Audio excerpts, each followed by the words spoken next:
Hay un hecho y en el medio muchas interpretaciones.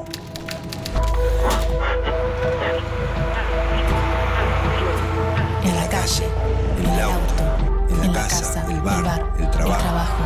Hay distintos puntos de vista en el medio de tanta información. Ahí estamos nosotros, en el medio del ruido. En el medio hay un hecho y distintas miradas. En el medio hay un hecho y muchas verdades. En el medio hay mensajes y miradas. Y nosotros estamos ahí. ¿Qué ves? ¿Realidades? ¿Qué escuchas? ¿Verdades? ¿Qué lees?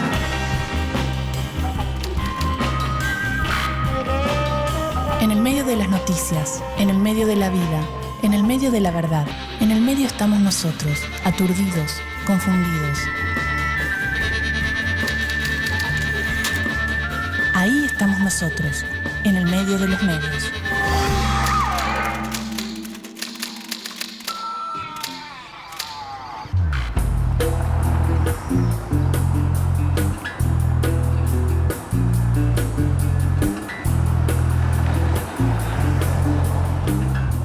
En una sociedad mediatizada como la nuestra, la televisión, la radio y los diarios ocupan un lugar central en nuestras vidas. Por un lado, todos juntos cumplen un rol clave dado que son los grandes productores de sentido, mientras por otro y al mismo tiempo, algunos medios proponen un tipo de comunicación que parece construir un receptor pasivo, que solo responde a sus necesidades de subsistencia. ¿Cómo nos comunicamos hoy en la Argentina?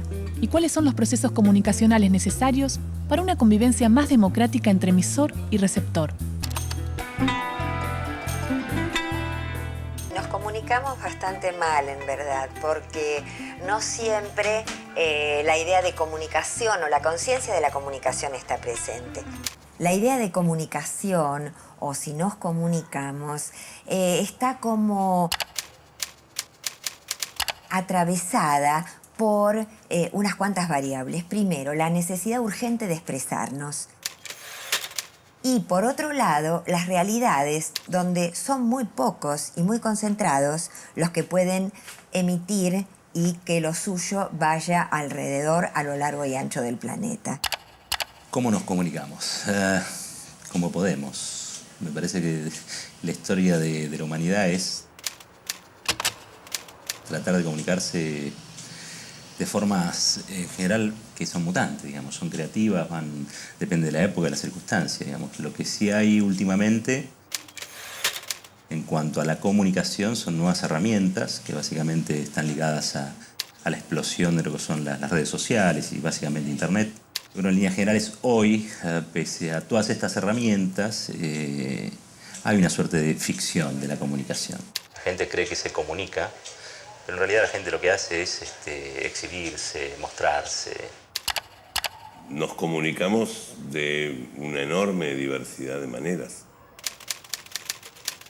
A veces uno pierde de vista la cantidad de vías, modos, elementos que integran los procesos de comunicación, porque está acostumbrado a pensar que la comunicación es simplemente o sola exclusivamente o cuando yo te digo algo o cuando enciendo la radio o leo el diario.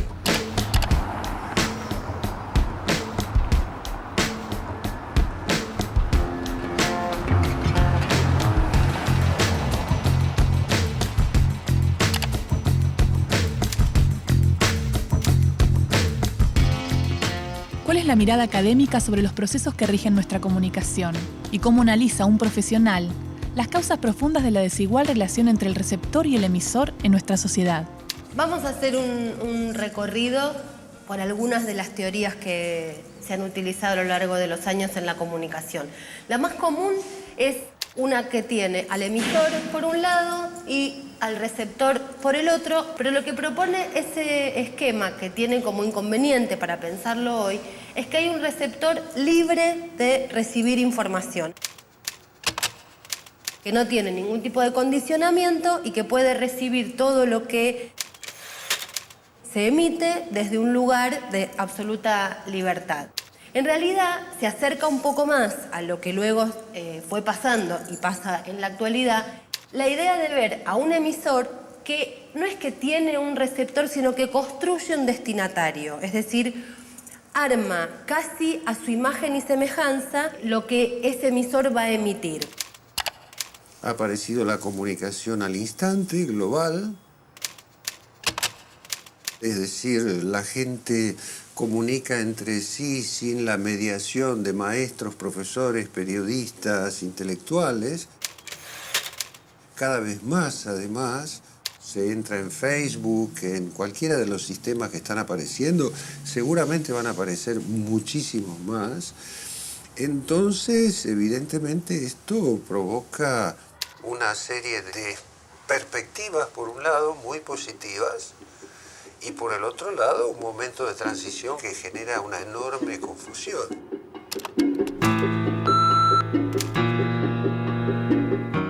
¿Cuáles fueron los procesos comunicacionales que propiciaron la concentración mediática que existe hoy en nuestro país y en el mundo? Siglo XX, años 20, Europa. Surge la teoría de la aguja hipodérmica, elaborada a partir de estudios de enfoque conductista, para analizar la influencia de los mecanismos de propaganda en la participación ciudadana durante la Primera Guerra Mundial. Se presenta a los medios de comunicación como omnipresentes, frente a una audiencia homogénea y manipulable. Sobre esta base, el ministro nazi de propaganda, Joseph Goebbels, promueve los 11 principios de la propaganda. El primero, adoptar una única idea, un único símbolo, individualizar al adversario en un único enemigo. 1948. Estados Unidos. Shannon y Weaver presentan el primer modelo matemático de comunicación. Emisor, transmisión, canal, receptor, destino. Un modelo lineal de aplicación universal que describe la comunicación entre seres humanos, máquinas o sistemas informáticos. Se exponen 3 niveles. El técnico, que refiere a cómo se traslada el mensaje y cuáles son los efectos del ruido. El semántico, vinculado a cómo llega el mensaje a destino. Y el pragmático, donde se analizan los efectos de la comunicación, la influencia y la efectividad del mensaje. 1949. Harold Laswell, continuador de la teoría de la aguja hipodérmica, desarrolla la fórmula conocida como el paradigma Laswell. ¿Quién comunica qué? ¿Por cuál canal? ¿A quién y con qué efecto? Sus estudios se centran en la influencia de los medios en el proceso de creación de la opinión pública en las sociedades industriales y postindustriales. Norbert Wiener rompe el modelo anterior proponiendo un esquema circular, donde el retorno es la única forma para que el modelo pueda ser aplicado en la comunicación humana. Estas teorías suponen a las personas como elementos activos en el proceso comunicativo. Desde concepciones matemáticas se llega a la idea de retroalimentación o feedback. Década del 50. Cobra auge la teoría crítica de la Escuela de Frankfurt. Frente a los estudios empiristas y funcionalistas, Walter Benjamin, Theodor Adorno y Max Horkheimer, de corriente marxista, investigan la comunicación de masas y se preguntan cómo es, quién la controla y en beneficio de qué, poniendo de manifiesto el vínculo entre las formas que adopta la comunicación y el sistema capitalista. 1960. Reino Unido. La Escuela de Birmingham aspira a comprender y explicar la articulación entre clase social y práctica cultural. Estudia la manera conflictiva en que los medios intentan reproducir el status quo, así como las manifestaciones culturales son claves para comprender las reacciones de los procesos de comunicación. 1966. El filósofo canadiense Marshall McLuhan introduce el concepto de la aldea global. Desde una visión tecnologicista, describe la interconexión humana a escala global generada por los medios electrónicos de comunicación. Todo medio es una extensión de nuestro cuerpo. Formamos nuestras herramientas y luego éstas nos forman. Su fórmula se consagra en la famosa frase «El medio es el mensaje». Finales de la década del 60. Se inician los estudios de la Escuela Latinoamericana de Comunicación. Con fuertes críticas a las corrientes norteamericanas y acercamientos a la Escuela de Frankfurt y a los estudios culturalistas, se desarrollan los primeros trabajos dedicados a pensar la especificidad comunicacional de nuestros países. Se denuncian las grandes concentraciones mediáticas y el desfasaje entre los modelos tecnológicos importados y las condiciones de recepción local. Década del 70. Se desarrollan los primeros estudios de comunicación alternativa. Al análisis de los intereses del emisor y los dueños de los medios se suman trabajos tendientes a pensar y generar medios contrahegemónicos. El objetivo es disputarle a los medios masivos la construcción social del sentido. 1973. Con el foco de análisis sobre la actividad periodística surge la teoría de la agenda setting, que plantea la influencia de los medios de comunicación sobre el público al determinar qué historias poseen interés informativo y qué importancia se les da. Los medios pueden no acertar al decirnos cómo pensar sobre un determinado tema, pero sí nos dicen sobre qué pensar al excluir determinados temas de la agenda noticiosa. 1990. Alemania. Los estudios de la recepción ejercen una gran influencia en Europa Occidental porque centra su estudio en las audiencias. El receptor no es ya un sujeto que responde linealmente al estímulo de los medios, sino que interpreta los significados a partir de un bagaje cultural previo. El objetivo es explicar por qué algunos aceptan ciertas interpretaciones de un texto mientras otros las rechazan. En la actualidad, el amplio poder de decisión que se adjudica al receptor durante la década de los 90 es puesto en discusión. Comienza a criticarse la concepción de que el receptor es un consumidor de información que puede hacer con ella lo que quiere, sin atender a sus propios condicionantes ni a los de los emisores.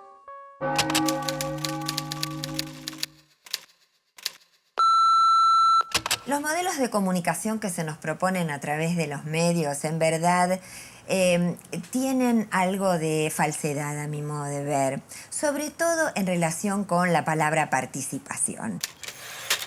¿Qué quiere decir hoy participación? Por ejemplo, que alguien mande una foto a un lugar, ¿eso es participación? O que esté presente en un programa, ¿eso es participación?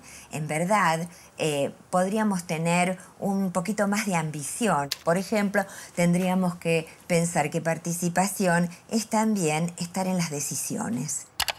Yo no sé si los medios nos proponen modelos de comunicación.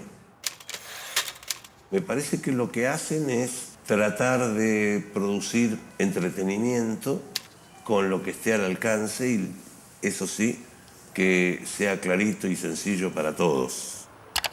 Toda esta difusión horizontal de la información en el fondo sigue siendo controlada por un solo centro o por muy pocos centros.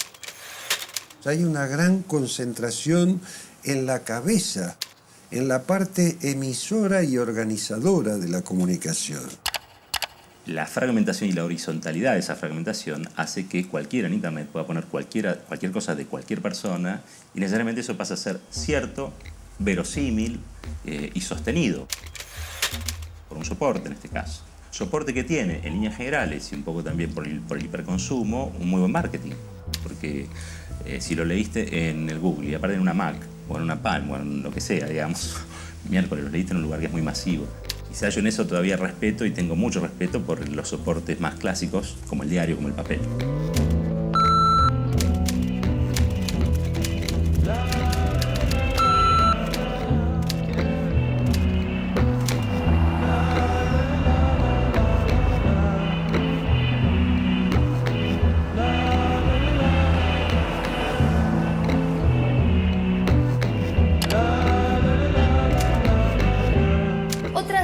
De los modelos de comunicación es el que se llamó la teoría de la dependencia, en los años 60, 70, donde teníamos la idea de que había un emisor absolutamente todopoderoso y que está muy relacionado con la idea de pensar quiénes son los dueños de la palabra, los dueños de la propiedad. El informe MacBride, que es un informe de la década del 70, fines de la década del 70, lo que justamente explica es que el 20% de los medios de comunicación sí emite el 80% de los mensajes. Es decir, en manos de muy poquitos está casi todo concentrado. Y esta idea también tiene mucha relación, si bien no es exactamente contemporánea, con lo que se llama la teoría de la aguja hipodérmica. ¿Qué quiere decir eso? Que hay un emisor absolutamente todopoderoso que casi como si fuera como una vacuna nos inocula una información y hay un receptor o un destinatario sin grietas, que no puede más que tomar todo lo que le dan.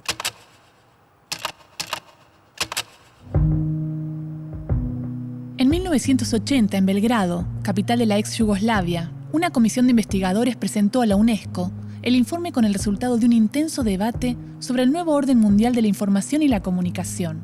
Titulado Un solo mundo, voces múltiples, el documento es más conocido como el informe MacBride.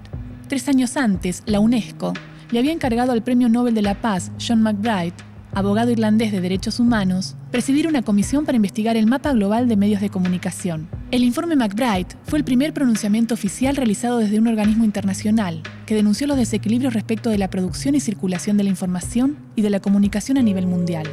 El documento advirtió acerca del aumento de la concentración del poder de informar, que promueve nuevas maneras de control que llevan a la desaparición de los poderes en las sociedades. Ante la magnitud de lo expuesto, se establecieron las bases para ese nuevo orden mundial de la información y comunicación. Para lograr la democratización de la comunicación como componente esencial del derecho humano, era necesario la superación de los desequilibrios y de las desigualdades entre el tercer mundo y los países desarrollados. Varios países se sintieron interpelados con esta propuesta, entre ellos Estados Unidos, principal afectado con esta democratización de la comunicación, que elaboró su propio programa de desarrollo contrario al establecido por la ONU y la UNESCO. Poco tiempo después, anunció su baja del organismo. El informe McBride empezó a tildarse de conjunto de proyectos sovietizantes, supuestamente contrarios a las sociedades democráticas y al libre mercado. El resultado, en 1989, con la celebración de la 24ª Conferencia General de la UNESCO, se borraron todos los principios que el informe había promulgado.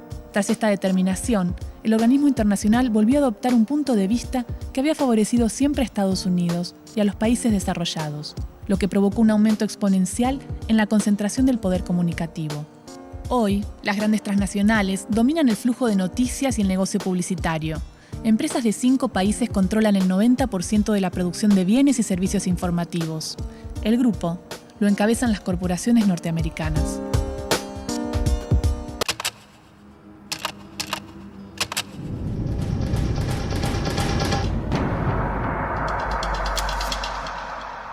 En los años 80, con la vuelta de las primeras democracias en Latinoamérica, se celebró muchísimo la teoría de la recepción. ¿Qué quiere decir esa teoría? Es aquella en la cual el receptor tiene enormes capacidades para deconstruir el mensaje del emisor.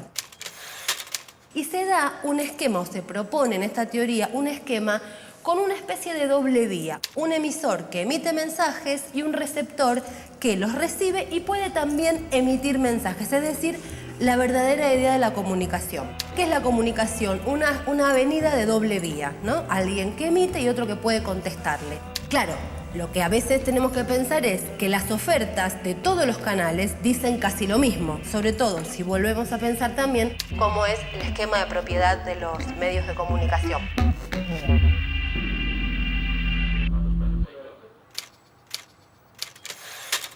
Los medios sí tienden a construir a su propio público. Esto es como un soporte básico del funcionamiento de los medios y sus públicos.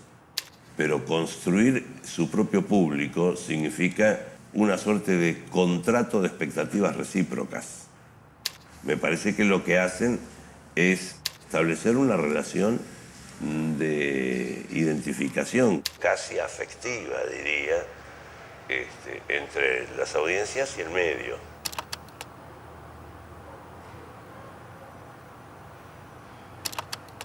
Los instrumentos de comunicación, sea la imprenta o sea Internet, son esos, son instrumentos.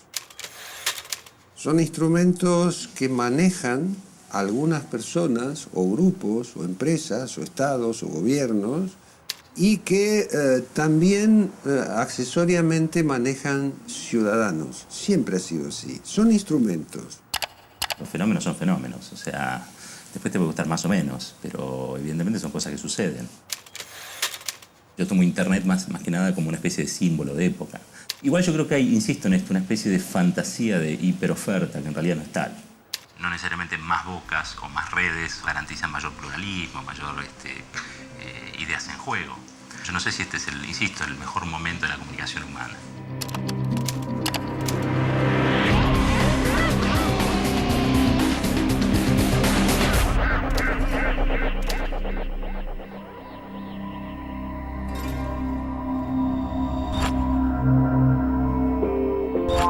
El ejercicio de desarmar una noticia y analizar sus partes nos permite preguntarnos y entender su construcción.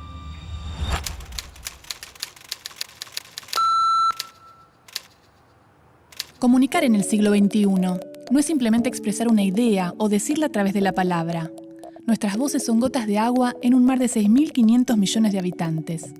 La multiplicación del mensaje es y ha sido una tarea tecnológica que ha producido su difusión para que éste sea recibido por cientos, miles, millones y miles de millones de seres humanos. Primero los códices, la imprenta, después la radio, el telégrafo, la telefonía, la televisión, los satélites, la telefonía móvil y ahora Internet nos han conectado.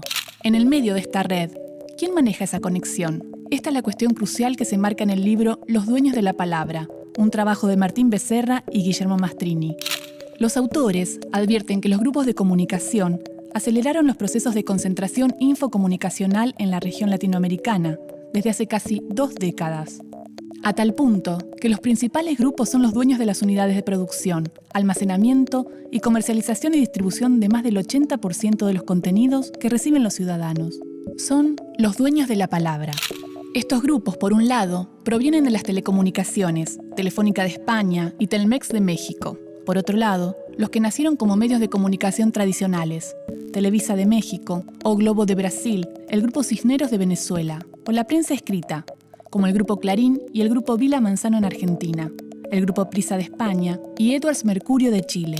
Los 4 grupos infocomunicacionales más grandes de Argentina concentran el 83% del dominio de mercado. En Bolivia, el 86%. En Brasil, el 81%. En Chile, el 95%. En Colombia, el 79%. En Ecuador, el 81%. En México, el 84%. En Paraguay, el 82%. En Perú, el 82%. En Uruguay, el 85%. Frente a esta realidad, los autores detallan los puntos negativos para una sociedad con una alta concentración de medios. Se tiende a una unificación de la línea editorial. Hay sesgo informativo.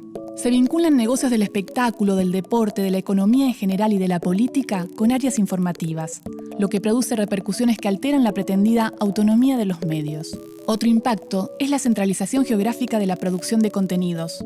Es fácilmente verificable. Buenos Aires en Argentina, Sao Paulo en Brasil, Santiago de Chile en Chile, Montevideo en Uruguay. Y además, se precariza el empleo, porque desaparecen medios chicos y los existentes tienden a fusionarse.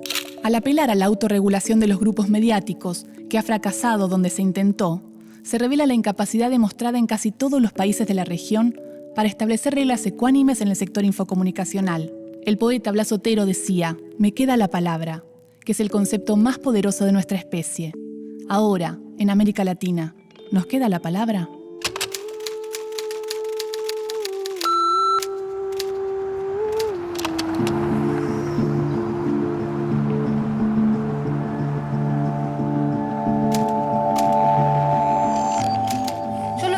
Para pensar un esquema como sería el esquema actual de la comunicación es un poco utilizar varios de los elementos que nos han dado algunas de estas teorías de la comunicación.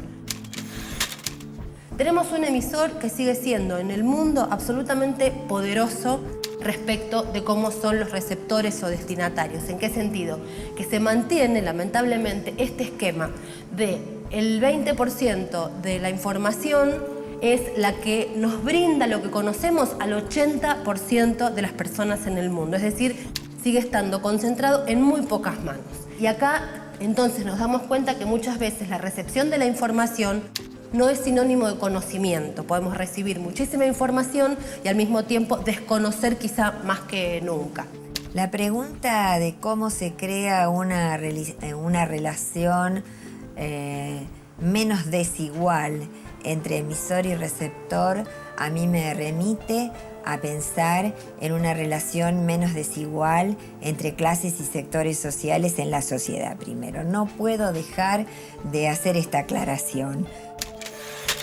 Hay que pensar, me parece a mí, que no puede haber una relación más simétrica entre gente que comunica y gente que escucha, por decir escucha, o ve, etcétera, si no hay una sociedad más justa y más igualitaria.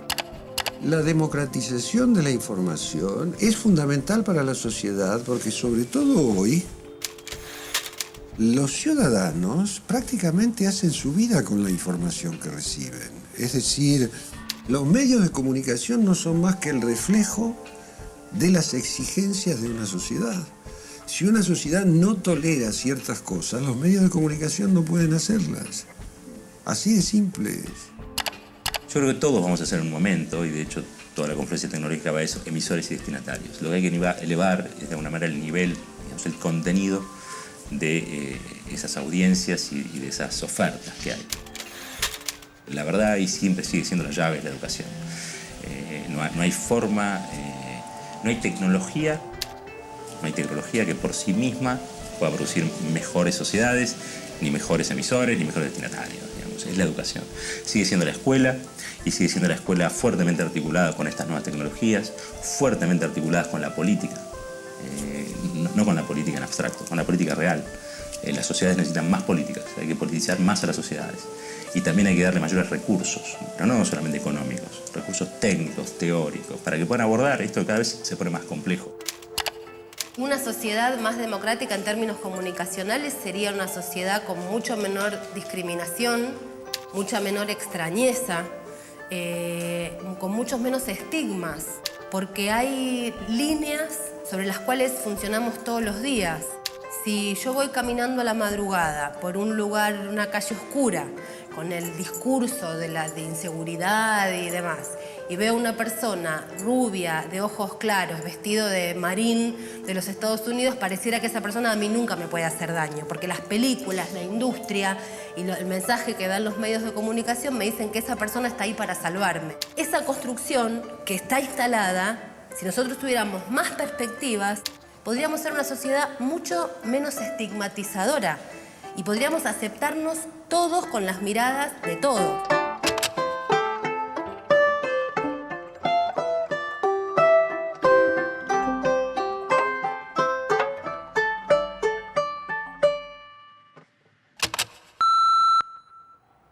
Esto que acabas de ver es solo un programa de televisión, una visión, una opinión, nuestra interpretación de la realidad.